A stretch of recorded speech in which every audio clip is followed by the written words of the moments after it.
That's an incredible opportunity which some multinational companies are already exploring.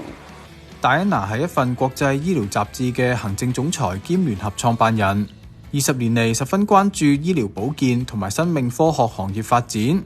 趁香港國際生物科技論壇暨展覽期間，聯同香港生物科技協會出版一本特刊，介紹大灣區嘅生物科技。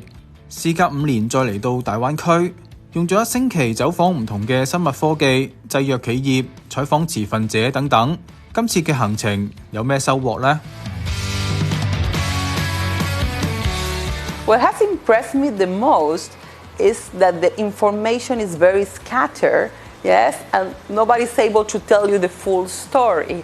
So you really need to make an effort to untangle, and there are a lot of jewels in Hong Kong and in the Greater Bay Area. You get good science, people is very diligent, yes, and even for multinational companies operating here, even if the market is small, they are doing a great deal of global clinical trials here. And I think this is not well understood globally, and personally, I was not expected either.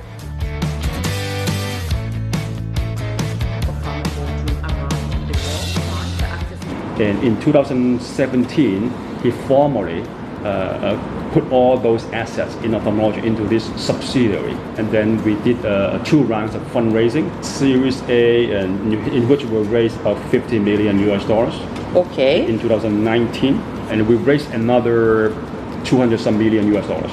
So with all this capital, right? So there are a few areas that we spend, we're spending this money, right?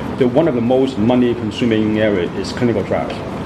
When we were in Nansha, that we were talking to Lee Pharma, that is spinning off an ophthalmology business. I was very surprised of how successful they have been raising funds, Series A, B, and get it listed on the Hong Kong Exchange. There are a few opportunities we have looked at through our interviews, right? Hong Kong has great capabilities to do phase 1 clinical trials. If there is some regulatory alignment within the Greater Bay Area, that can be a great opportunity. Speakers has been talking about 19 hospitals that has been authorized to deliver medicines which are authorized by the hospital authority in Hong Kong. So that's a great opportunity, especially for global pharmaceutical companies who has high-end products that cover unmet medical needs.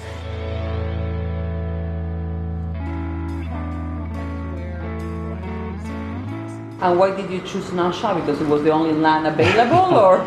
The one reason is that it's a little bit easy to buy the land. It's just at the beginning of the development of Nansha, right? Mm-hmm. And the other reason is that we thought Nansha has lots of policy from national government. I see. So those policy is very helpful for the innovation. I think there is an intention to build those synergies. If the companies know how to play in both sides, they can potentially have the manufacturing there and the operations, the financial structure here. So they are using Hong Kong for the talent, for the easiness to do business, right? And I think perhaps this is a case that policymakers should look to replicate, to make more companies come and make their Asia headquarters here.